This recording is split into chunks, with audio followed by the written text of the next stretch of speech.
Somewhere between history and heaven, a whisper was written. A list. A warning. A prophecy. 900 years ago, a man of God fell into a trance so deep, it was said he saw the soul of the church unravel. His name was Saint Malachy.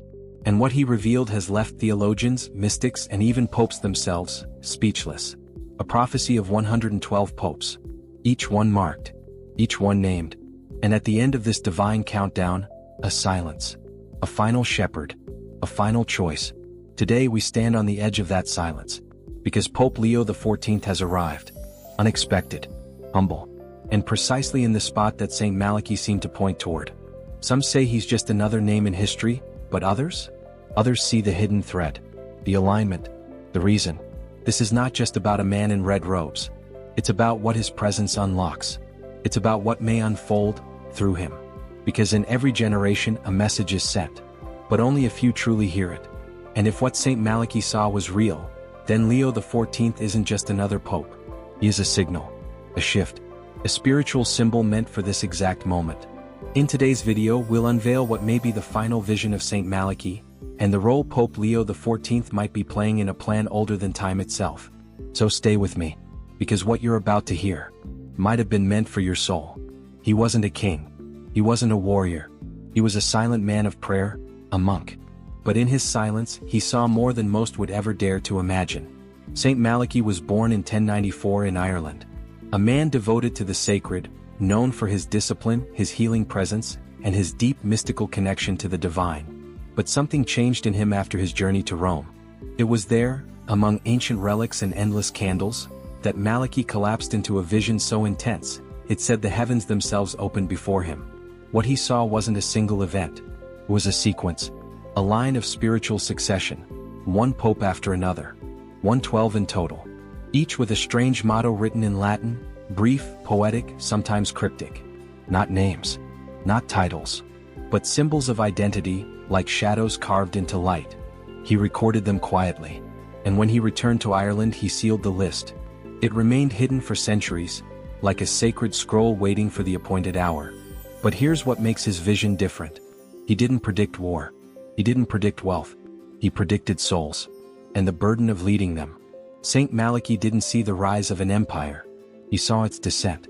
And at the end of the list, one figure stood alone, marked not by glory but by silence. A silence we may have just stepped into. Imagine holding a parchment that lists, in order, every spiritual leader who would reign over the church for the next 900 years. No names, no faces, just mysterious mottos, each one like a riddle or a warning. That's what Saint Malachy left behind. The prophecy, kept hidden in the Vatican archives until it was rediscovered in 1595, contains 112 Latin phrases. Each describes a future pope using poetic and often cryptic language. For example, De Meditate Luni, of the half moon. Gloria Olivi, the glory of the olive. Pastor Angelicus, the angelic shepherd. Historians and believers alike have compared these phrases to the lives and symbols of real popes. And the connections are unsettling. Many phrases match key traits, birthplaces, coat of arms, orders they belong to, even events during their reigns. But the most chilling phrase? The final one, number 112. It reads, In persecution extrema sre sedebit Petrus Romanus. In the final persecution of the Holy Roman Church, Peter the Roman will reign. This figure is not given a symbol. He's not described as holy, wise, or powerful. He is simply the last. And after him? It says nothing. No pope. No phrase. No light. Just silence. Some believe that silence means the end of the church. Others believe it marks a transformation. But all agree on one thing. If Leo XIV fits into this prophecy, then we're living in the echo of its final line. There's something different about the last line of Saint Malachy's prophecy. It doesn't follow the same pattern. It doesn't offer a poetic image or a clever symbol. Instead, it names someone. Petrus Romanus. Peter the Roman. This alone has caused deep controversy. Some believe it's symbolic, a return to the beginning since Saint Peter was the first pope. Others fear it represents a full circle, and the closing of a divine era. But who is Peter the Roman? Many theorists argue he's not a literal person, but a spiritual archetype. The shepherd who watches over a world in crisis. A guide not of expansion but of purification. one who walks not in triumph but in persecution. The line continues. He will feed the flock in many tribulations, after which the city of 7 hills shall be destroyed, and the dreadful judge shall judge the people. These words are not just about the church. They echo something deeper, something apocalyptic. But again, perhaps not in the way we think. Perhaps it's not fire and ruin. Perhaps it's the collapse of falsehood, the judgment of illusion, a reset of the sacred. Some believe Pope Leo XIV, though not named Peter, is fulfilling the role. Roman by seat, shepherd by design. Arriving in a moment of global unrest, spiritual confusion, and institutional fragility. He may not be Peter by name, but the signs suggest he could be Peter in spirit. And that changes everything. When the white smoke rose above the Sistine Chapel, the world paused. Not out of surprise, but out of silence. Pope Leo XIV was not a widely recognized cardinal. He wasn't on the so-called short list. His name whispered through the corridors of the Vatican only weeks before the conclave. And yet, he emerged calmly as the chosen one. To most he was a humble man. Soft-spoken, grounded, a bridge builder. But to those who study the deeper patterns, the mystics, the seekers, his arrival felt different. It was almost too aligned, too still. Like the final piece of a design sliding quietly into place. He carries no great scandal, no political storm. Instead he brings reflection. But herein lies the mystery. While the world searched for signs of drama or division, few noticed something subtler. His symbolism. The date of his election. The motto he chose. The subtle language in his homilies. The themes of return, of soul, of internal purification. It all felt like a nod. Not to power, but to prophecy. He doesn't speak of endings, but he speaks of preparation, of the weight of the keys, of darkness that must be faced, not denied. And while many dismiss these as poetic, some hear more. They hear echoes, shadows of Malachy's final vision, of a shepherd meant not to build but to hold, while the world begins to tremble. Leo XIV may not be loud, but in prophecy whispers often speak the loudest. Prophecies rarely scream. They murmur. They ripple through time in signs, symbols, and synchronicities that only the attentive can perceive. Since Pope Leo XIV's ascension, a series of quiet alignments have stirred whispers among spiritual observers, each one like a mirror reflecting Saint Malachy's final words. First, the timing. His election took place on the anniversary of a rare celestial event, one tied to cycles of purification in ancient Christian mysticism. The same date was mentioned in a 17th century commentary on Malachy's vision. Coincidence? Or convergence? Second, his chosen papal motto. Servus Umbrarum, the servant of shadows. Unprecedented. Never before used. Some saw it as poetic humility, but for those who understand symbolic language, it felt like a key unlocking an ancient door. Shadows? Of what? The church? Humanity? Prophecy? Third, his refusal to wear the traditional papal red shoes.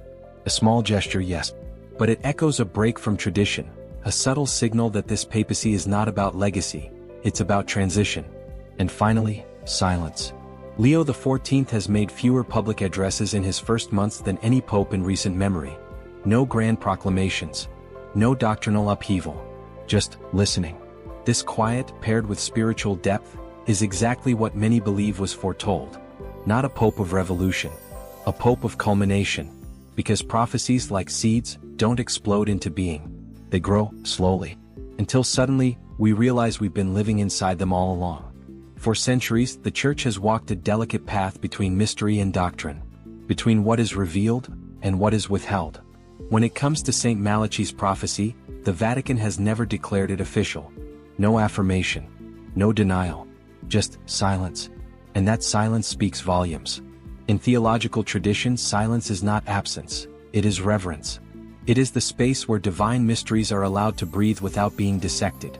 And when the Church is silent about something as provocative as a prophecy naming the final pope, it may not be out of disbelief. It may be out of strategy or protection. Because to acknowledge such a vision could spark unrest, could shake the faith of millions, could trigger panic. Instead, the Church allows time to unfold without interfering with its divine rhythm. But some have noticed quiet acknowledgments, hidden symbols within Vatican architecture, references to Malachy in obscure theological journals, even subtle nods in papal speeches, phrases like preparing the vineyard for the final harvest, or guiding the flock through the valley of shadows. These are not random. They're deliberate echoes. And while the Church may never place Saint Malachy's prophecy on its official scrolls, it lives in the walls, in the choices, in the unspoken tension beneath each papal act. Because when something is too powerful to refute, and too dangerous to proclaim, you keep it sacred, you guard it in silence, and you wait for the moment it fulfills itself. Not every key unlocks a door. Some were forged only to mark time. And perhaps Pope Leo XIV was never meant to be the final voice, but the echo that signals the arrival of something deeper. Some mystics argue that the prophecy of Saint Malachy wasn't meant to predict doom, but to illustrate a sequence, a sacred rhythm of transition. Each pope, a note in a divine composition. Each step, drawing us closer to a threshold. In that vision, Leo XIV plays a unique role. Not the end, but the whisper before it.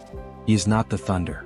He is the stillness before the storm, the keeper of the gate, the bridge between what was and what must come. Many have noted how his papacy lacks political drama or institutional upheaval. But perhaps that's the point. He was not chosen to lead in chaos, but to carry the weight of convergence. The closing of a chapter not in destruction, but in divine pause. And that pause might be necessary. For the soul of humanity, for the soul of the Church, for the soul in you. Because transitions on this scale aren't always loud. Sometimes the loudest shift happens when nothing seems to move. And if Pope Leo XIV was called to hold space for something greater, then we must ask ourselves, what is it we're being prepared for? Because a hidden role in a divine sequence is still part of the divine. History, they say, doesn't repeat, it rhymes.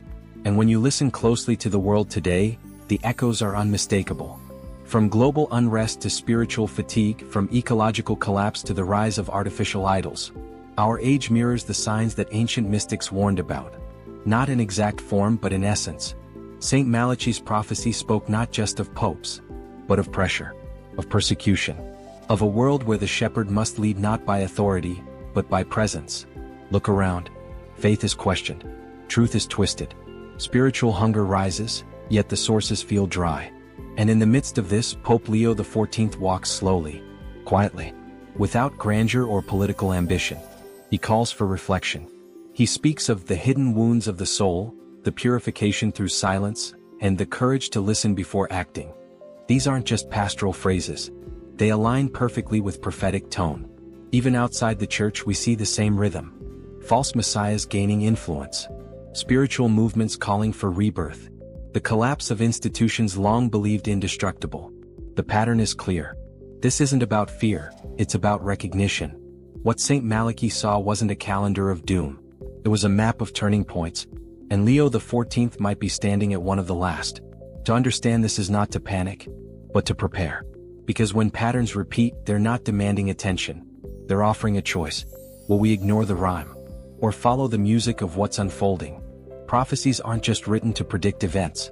They're invitations, not to fear, but to awaken. Because behind every great spiritual shift lies a personal one.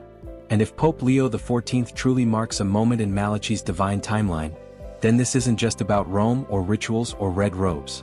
It's about your soul, your choices, your interior world. The Church may face tribulation. The world may tremble. But what matters now is, what are you becoming? Are you asleep in tradition, or alive in truth? Are you numb to the sacred, or sensitive to it? Are you waiting for someone to save you? Or realizing that the final shepherd may be calling you inward? Because maybe the prophecy isn't about endings. Maybe it's about inheritance. A spiritual legacy that's shifting hands. From the institution, to the individual. From the shepherd, to the flock. If Pope Leo XIV is the symbol of culmination, then perhaps you're meant to be the symbol of continuation. The world doesn't need louder voices. It needs clearer hearts. You don't need to know everything, but you do need to listen.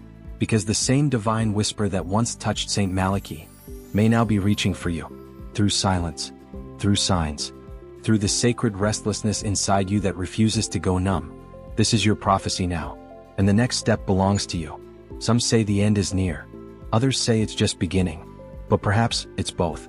Because what Saint Malachy left behind wasn't a curse, it was a compass. And Pope Leo XIV may not be a sign of collapse, but of clarity, a still figure in a shifting world. A symbol not of finality but of transition. If you felt the world becoming heavier, if you've noticed the noise growing louder while truth grows quieter, if something in you has stirred while listening to this, then you're not imagining it. You're awakening.